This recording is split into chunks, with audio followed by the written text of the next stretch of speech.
Yeah. Sean, are you ready? All right, I'm gonna call us to order at 7:36. Okay, we got our minute taker, we're good for that. Is there any public comment? No? All right, no public comment. All right, the consent agenda has one item tonight, the minutes from the last meeting. I'll make a motion to approve the consent agenda. I'll second it. All right, all those in favor of approving the consent agenda, please say aye. Aye. Any opposed? Any abstentions? Okay. All right, down to board management and governance. A, update on the ANESD board work plan. So that was included. At the last meeting, there was a request to keep the board work plan really specific to just the work this board has to do, not necessarily show all of the sort of business office things that need to happen and all that. And so this reflects that. There were a couple of other minor changes. Just to language, I changed the committee. So right underneath the select governance model, which you accomplished last time, you notice that box is shaded as done. Good work. Just below that, it says discuss committee needs. That used to say consider committees, and it listed a number of committees that you could consider. Committee work within policy governance is a little bit different. So I shifted the language in here to reflect a board that now operates using policy governance. And you'll see that committee needs as a discussion item coming up, so I'll elaborate a little bit there. But that's all this update is on this board work plan. Allison. Did we discuss how we wanted to operate, like Robert's Rules of Order versus some other, if that's not a governance model, but rules of conduct or whatever they call it. I don't believe that conversation's happened, but another discussion item is board training. Okay. And that might fit into that conversation. Okay. Any other questions, comments about the board work plan? Okay, keep moving. Next item is a discussion around committee needs. So I think fairly often boards that don't operate using policy governance have standing committees. Like there's a standing policy committee, there's a standing finance committee, there might be a standing facilities committee. Those are fairly typical. You know, in working with Val over the years and folks that have been in the policy governance committee, this conversation's come up this year. She has some opinions about, in policy governance, the work of committees. So standing committees don't necessarily have as much a role in policy governance. Committees are created for specific purposes, and when that purpose is completed, then the committee sort of dissolves. So there's currently a policy governance committee that does policy governance work. I think the thinking is eventually that committee would dissolve. Is that your understanding? Like once we've gone through this whole process for all the policies, and then it's just a matter of updating them. If it doesn't dissolve, at least the scope of its work changes significantly. Negotiations. When it's time to negotiate, the board has to appoint people to a negotiations committee. They do the negotiations. When negotiations are over, the committee's dissolved. That tends to be, I think, more how committees function best within policy governance. But that doesn't mean you couldn't have standing committees if you chose to. I think folks that have been around doing this policy governance thing for a while could tell you there tends not to be a shortage of committee opportunities even though you don't have standing committees. Would you agree? I would agree. Are there community engagement committees in that, or are there often a community engagement committee? Because that seems like the planning of those doesn't necessarily need to involve a large group and but is something really important to policy governance. So Right. I wondered where that is embedded. That's a good question, and I think that depends a little bit on our conversations around the advisory councils that we have to discuss at some point, which was part of the, Right. the fact that we need to discuss them was written into the Articles of Agreement, not necessarily that we have to have them. So we're going to have that conversation at some point about these advisory councils in probably each town if that were to go forward that way.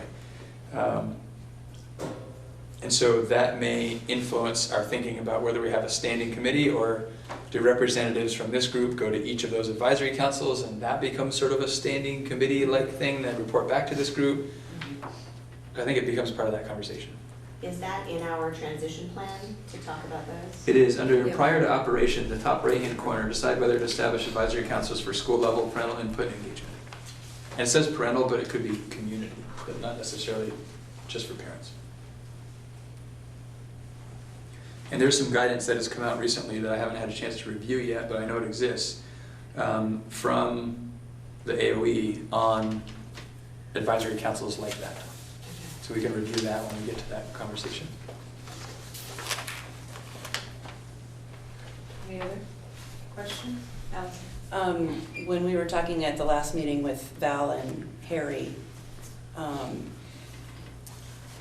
was thinking about committees, and I like the idea of the community engagement one even before we do the discussion about the local advisory councils, because we should be getting information out to our communities now, while we're in, now that the board is functioning. And it's hard to say when we'll get to the point of talking about local councils, but I think there's an overall community engagement as a board as a whole that we need to do. That I think a standing committee would do really well with. Barry just pointed out, if you look 2 boxes under that top right box that we looked at about advisory councils, is develop a communications and engagement plan.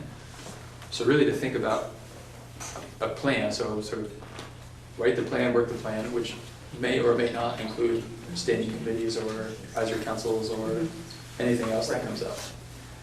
And then one other thing, we were talking, I made a note of a committee about legislative action.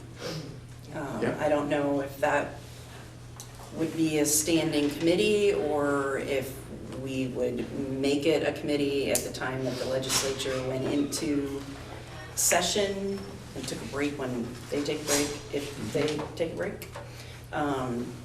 Or maybe it would be a good thing to have as a standing committee to do our own research behind the scenes before they go into legislative session. But I thought that might be a good one to have, given how fingers in the pie they like to be. And it doesn't necessarily have good repercussions for us. A way to maybe help administration too. Yeah, the more people that are paying attention to and thinking about what's happening in Montpelier, the better. Right. It sometimes takes a team to Exactly. really comprehend it all. Yeah. Krista? So timing-wise, we are going to begin budget development in the fall, this group. So that might be a time to really solidify some community engagement work or committee formation. For sure, and that's a topic that a lot of people are going to be paying attention to, Right. especially with a new budget and being one budget, and it's going to be a larger figure than what they're used to seeing because it's all combined. So that would be a good thing to really get off on the right foot with in terms of community engagement. So I'm thinking that we need to have that conversation sooner than later. So Yes, that- that's Right, so we can have a plan in Next place month. before we even Right. start discussing the Next month's budget. agenda, I'm making a note for myself, and I'll send that with my notes when we talk agenda again. So are we thinking about the developed communications plan or communications engagement plan? I think that's where we would start the conversation there, and then that could lead us to the standing committees and the advisory councils as well. I think that's a good place to start to have a discussion and come to an agreement as a group. How do we all feel about that? So begin doing that planning at the next meeting. Yes. Any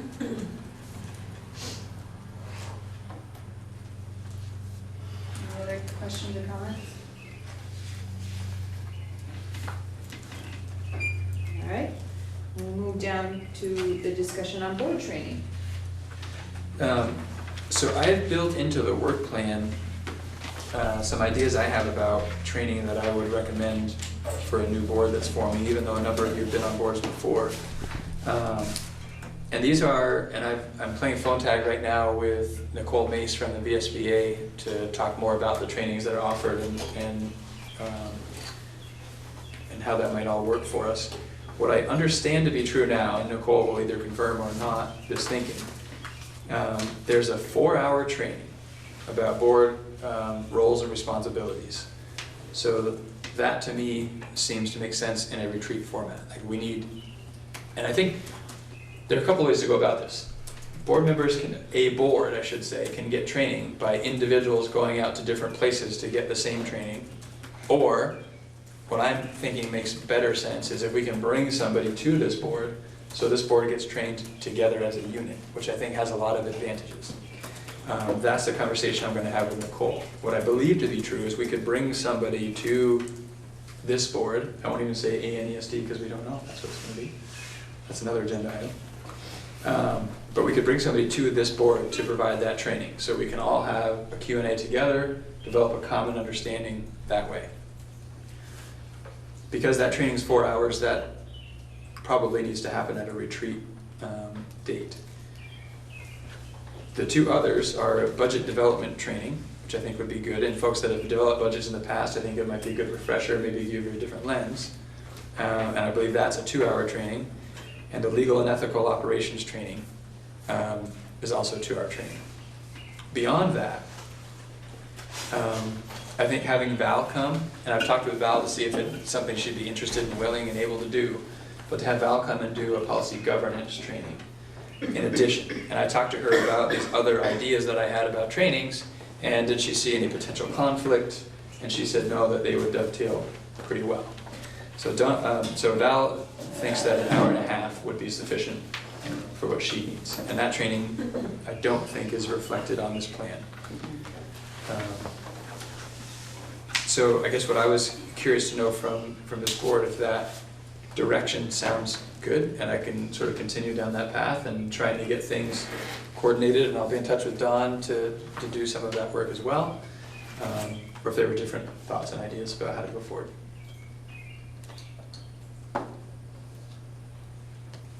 So my only question is that you said Val would come for the policy element, the retreat we would do as a group, and then would we individually sign up for the budget and the legal and ethical trainings? No, my thinking would be for each of those trainings. So for Val, for the roles and responsibilities, the budget development, and the legal and ethical, we would, for all of those, we'd bring somebody to this group. Okay.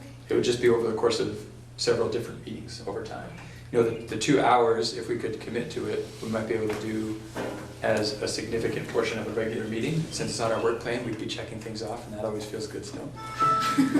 But rather than finding more dates outside of regularly scheduled dates, you know, if we find there's too much going on and we need to meet more than once a month, we can certainly entertain that. But to try and build it into our regular meeting schedule for the 2-hour sessions.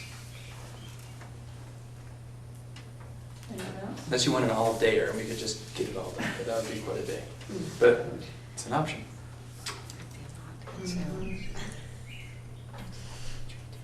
I was saying it would be a lot to consume, I feel like, to do it all in a day. It would be a lot to consume. I think just the retreat would be a lot to consume. Any chance all this will fall under the law that requires you and I to have an 8-hour meeting? Yes, I think it would cover. Yes! All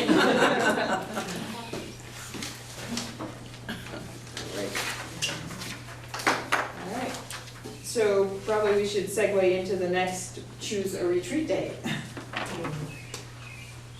It's almost like there was some intentionality in how those were organized. So we have a June meeting scheduled at the end of June, just like tonight, only hopefully more on time. And then there's no meeting scheduled for July, and then we have an August meeting on the calendar. And then is it anticipated that we'll meet monthly at that point, like in the fall, because of budget development? I mean, I'm sort of thinking of it as we meet monthly until we feel like monthly is not enough, if that makes sense. Okay. And the retreat would solely be the 4-hour training. It depends a little bit on how long of a retreat we want to schedule. If we only schedule 4 hours, that would be it, assuming that we can get it scheduled. But if we wanted to do longer, we could work in some other things. I would probably recommend a 5-hour, just because a retreat where the only thing we do is get that one piece of training misses some other potential for talking about the future and how to move forward and kind of setting the stage for the year to come. But I also recognize 5 hours is a long time. I think last year was about 5 hours, was it? Do you remember, 3 to 8? It was 2 to 7. 2 to 7? So there's some past precedents of 5-hour retreats. And everybody survived a double tail. It's a lovely As far as you know. As far as that's right. And typically what we've done with retreats, and if this sounds good, then we would probably try and do the same thing. So last year was at Tortorella. I guess I can't say typically.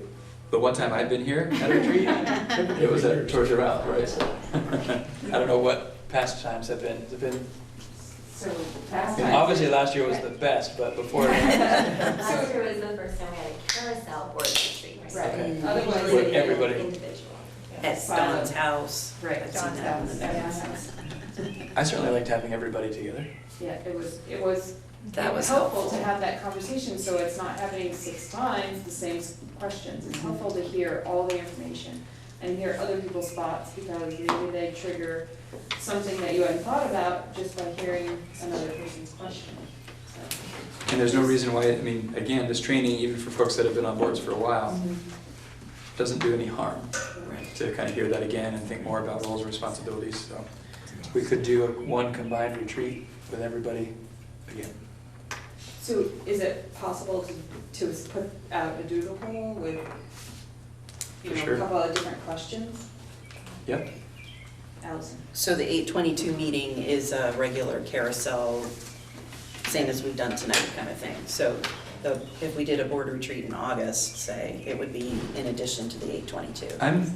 I'm curious about the August 22nd meeting.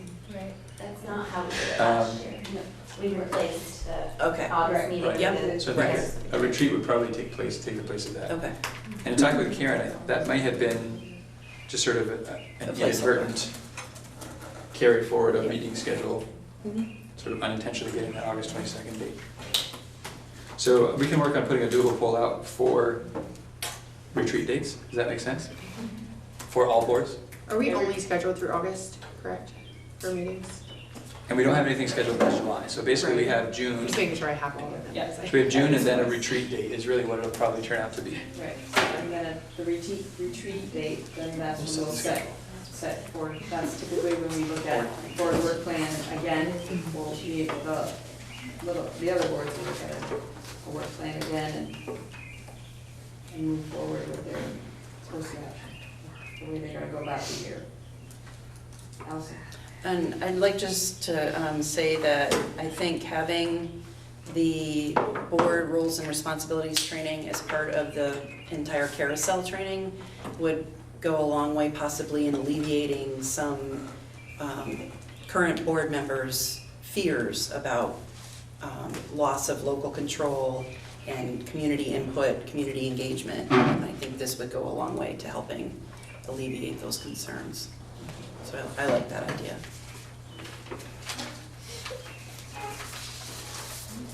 Anyone else? Okay, so watch your email. So I wonder, just because it's an action item, Mhm. should we go through the process and make a motion to do a doodle poll and choose dates that way? That way there's no confusion as to, or decide that it was tabled, or What do you wanna it do? just feels funny to have an action item that doesn't have a motion to do anything.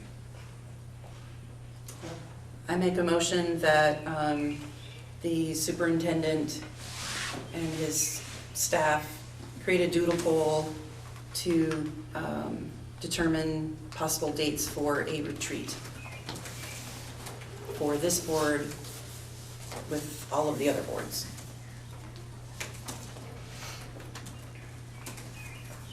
there a second? Second. Andrew? All right. Any discussion?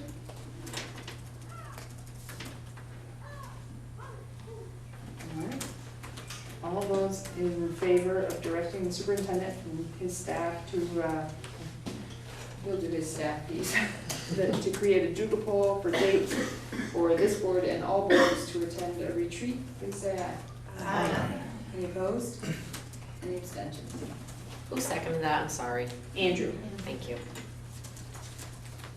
All right. Okay. Next action item is to appoint 3 members of the Policy Governance Committee. In reality, it's 2 members because I sit on that committee already.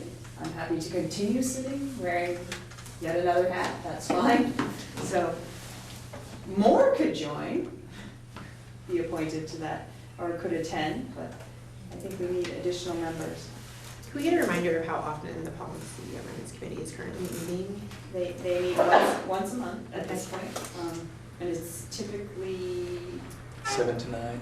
7 to 9 in Moncton Central School on the first Thursday, I think, Thursday, yeah. So that's typically when they've been meeting. And the next meeting isn't scheduled until, is it August or August. September? It's, I well, don't even know the date. we didn't pick a date, we didn't need a June meeting, so we didn't do that. And there's typically no meeting in July, so. So it'll be around the start of the next school year, Correct. just before, just after.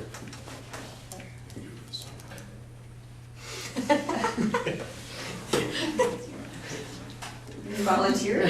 For the summer. For the summer. Oh, for the summer.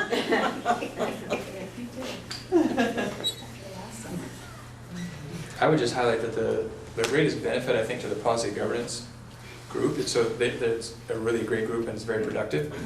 But in terms of understanding policy governance, it's so helpful to be there, doing the work with feedback from Val and input from Val and guidance from Val, and understanding what it means to operate within policy governance at a much deeper level. That is the greatest benefit to being part of that group. And Dawn always brings candy.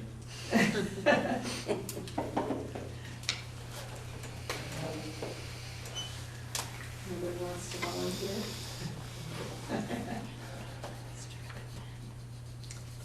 Can we revisit this?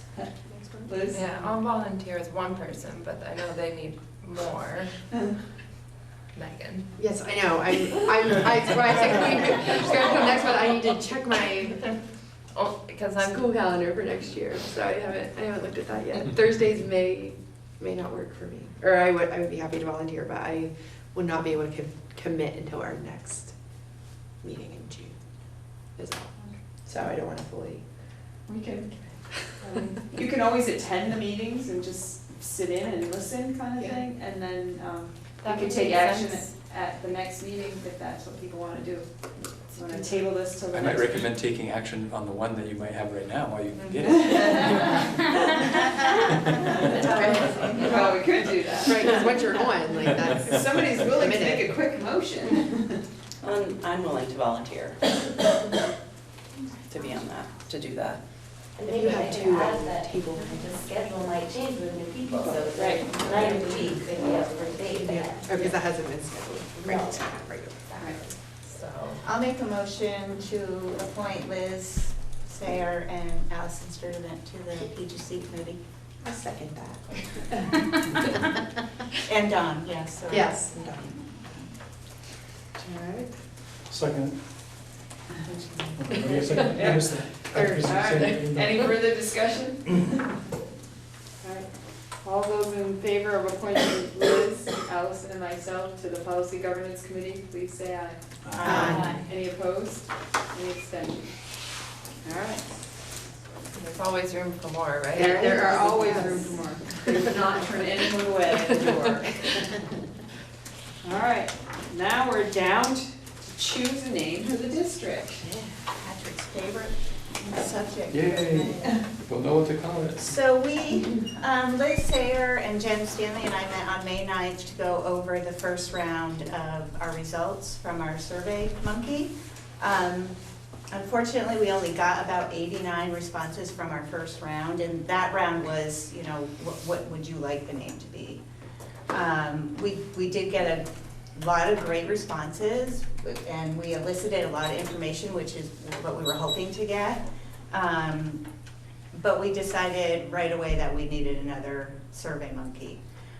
So we spent a good portion of our meeting talking about what names we would offer for our second survey, and we spent an equally, if not more amount of time on the last words, the unified school district portion of it. That to us was more important really than the actual name. We agreed that we wanted the unified school district in the name, just so that all the towns feel like we're all unified together as one school district. So we chose the unified school district as the last three words. And we sent the poll out with the names Mount Abraham, Unified School District, Addison Northeast, Addison Five-Town, Green Mountain Gateway, and Deer Leap.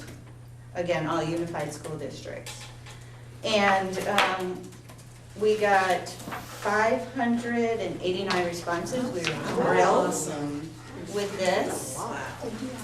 And this is just a graph chart of them.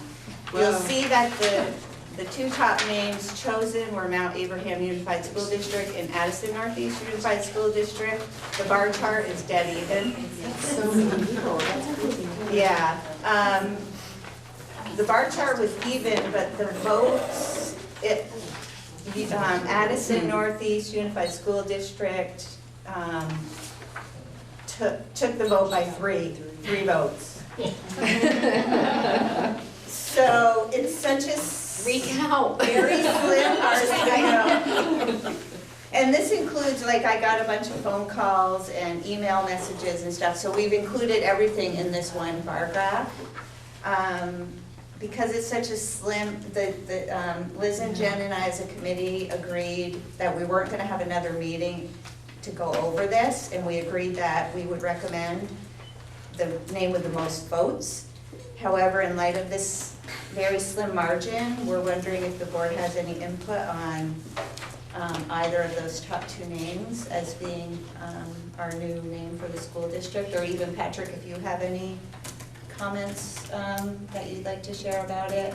We're happy to recommend whatever the board decides tonight. Did you guys ask? Oh, and the other thing I wanted to say is we did vet all of these names through Patrick's office. So all of these names have been vetted before we even put them out there on the chance that we couldn't We use can use it. them. So these names have been vetted. Sarah? Did it go to the schools? Did. Go to the Did. kids. Did it go to the kids? I couldn't say which kids or even which schools necessarily participated, but it went out to all schools for the opportunity to weigh in. Sure. I know personally, I'm a Starksboro rep, and our school principal, Adora, did a context within her school. I don't know how the results are, in here, but I did see that go out. So I do know Starksboro got the school down at the elementary level. It was down there, so I assume all of them did. It was in the daily notice here on it every day for a big chunk of time for the students. I guess in terms of my 2 cents, I sort of come back to the notion that it's not often you get an opportunity for rebranding. And I would encourage you to seize that opportunity. Addison Northeast Unified School District sounds an awful lot like Addison Northeast Supervisory Union. Or Addison Northwest, or Addison Central. I agree. So what I noticed response-wise was somewhat maybe a lack of maybe that it wasn't realized that a name change was necessary. So I think that seemed to be a huge piece of just keeping it the same, and there were responses of no change, many responses of no change. So this might actually reflect that, so whatever the board decides to do, to an extent, I don't think it was, because people, for instance, so what would your answer be to one parent said, I'm sending out applications to college and I don't want the name mixed up, and that's what so there were some motivations around that for not wanting to make it too different. So I don't know if that was a concern that we could address if the board did decide to go with something different, I think it would be important to also address that. And it's sort of interesting, just the general confusion or lack of understanding about the difference between the name of a school and the name of the district. Yeah. Oh, Right, it'll still be Yes. Mount Abraham Yes. High School. Correct. Just instead of being within Addison Northeast Supervisory Union, it'll be within potentially Mount Abraham Unified School District. So the name, I don't know that Addison Northeast Supervisory Union shows up anywhere on what goes to a college application. That's probably Mount Abraham Union High School, which it won't be a union high school anymore. That'd be the only real change there.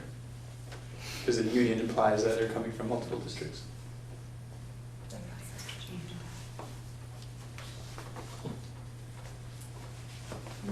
Jody? Personally, I like the Green Mountain Gateway, but that was where I voted. But out of the two, because I like Patrick's idea of starting a new, why not if we can? But anyway, like Liz said, reading a lot of the responses, even from our first survey, a lot of folks were concerned about the name change and keeping it the same. Mount Abraham is known as Mount Abraham, and so if I were to vote, I would vote on Mount Abraham Unified School District. Did everybody vote? It was hard to find. I knew to go to the website, but I never saw it. I didn't know me, no. I saw it come through on like Front Porch Forum. I think I saw a link come through in like I saw like when it sends like the weekly, like It's on Facebook. posted or whatever I that think week. didn't Jenny send something out too? I don't care. Jenny Utter sent She's some Jenny stuff, Utter. and Karen was, I think she did it every day for a week. Yeah, Front actually, Porch yeah, Forum. just because if you only do it in Front Porch Forum once, if you miss that day, then you've missed the only That's right. opportunity. I mean, I agree with, I think what other folks have said, that we don't really get an opportunity to rebrand something. I know it's happening across the state, and I think, Did you suggest that the most votes would win? Did you say that? Liz, Jen, and I initially agreed at our last meeting, because we weren't gonna have another meeting before this meeting, that we would recommend whichever name got the highest votes. But because there's such a slim margin of only 3 votes, we thought it best that the board weigh in on And that was specifically said, that if it was a close vote, then the board would weigh in, and that there was no way to know exactly what the board would choose. We were just gathering information. It's interesting that it was so close. I guess that the name that I prefer is the Mount Abraham name. I do like the opportunity of the idea of rebranding, or just branding at all. I don't think that's something that we've often thought about at our public high schools, as sort of a school's got a reputation kind of by happenstance maybe, but it's rarely intentional, it's rarely crafted, and it should be based on substance first. But yeah, there is a little, and I think Mount Abe has a nice personality to it, more personality than the Addison Northeast to me, although, I love this corner of Addison County, but still, I think Mount Abe has a nice branding. I also like that it's the same as the high school. I like the idea that the high school is the culmination of our district, and it's kind of what the students are kind of rising to through the process of coming up to K through 12, and to kind of have that front and center in the name is something I like. So that's my take. So one thing we could do is, of the 2 choices, and just vote as a board, and then let that determine which one makes it. You can, if you want paper, you can do it by paper. If you want to do it by hand, we can do it by hand. Two hands. Two hands. All right. Okay, so we'll do the two that are closest together, the two top two. Yes, yep. And go from there. All right, so if you are in favor of the Mount Abraham Unified School District, raise your hand. 1, 2, 3, 4, 5, 6, 7, 8, 9, 10. And I don't often vote, but I too would vote for that. So I think that says it right there. We should probably make the motion now. So I'd like to make a motion to recommend that the school district be named Mount Abraham Unified School District. Second motion. All right, you're in second. Any further discussion? All those in favor of naming our new school district, the Mount Abraham Unified School District, please say aye. Aye. Any opposed? Any abstentions? All right, check that off our list. Nice job. Thank you. Thank you Those for your changes work. and Thank take you. them.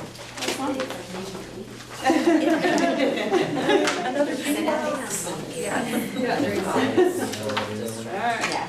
I just need to make sure that you all recognize how much you just made Howard's day. We have an official name, we can get all of our numbers and our IDs and our bank accounts and. Lots of green boxes for There you go. All right. Patrick, are we need to move to the I'm aware of them. All right. Not inappropriate. You don't need an executive session? Okay. Anybody who has the board self-evaluation pulled up, does anybody have that open on their computer that we can run through it? I can do it. All right. Go ahead, when you get it, start reading us the questions. Okay, what is the level of engagement of all board members? And then it's high, low, and comments.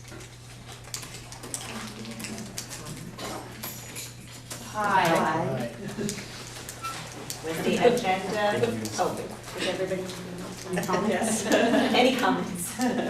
Was the agenda followed, yes or no? Yes. What went well with the meeting? We were tiny. It was quick. And we named the district. We named the district, that's great. What suggestions do you have for ways to improve future meetings? Well, I would say if we have a long agenda on the other boards, then maybe we push back the time on this board meeting a little to give ourselves a little more room. We'll judge that by how much the other boards, how much work the other boards have. We just need to figure out how to better predict how long things are gonna take. Right. Or just assume a buffer. That's what I think.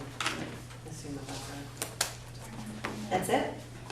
That's That was it. the last one? Yeah. All right. Is there any other public comment?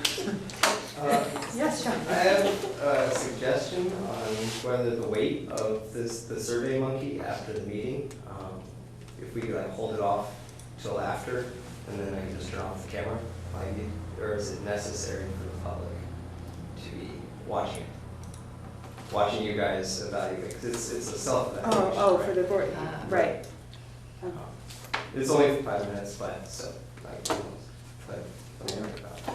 I think it's good for the communities to know that the board is evaluating its practice, Holding themselves. holding themselves accountable and thinking about ways to improve. All right. How about a motion to adjourn? I motion to adjourn. All right, Andrew. Is there a second? Second. Allison? All those in favor of adjourning at 8:15, please say aye. Aye. Any opposed?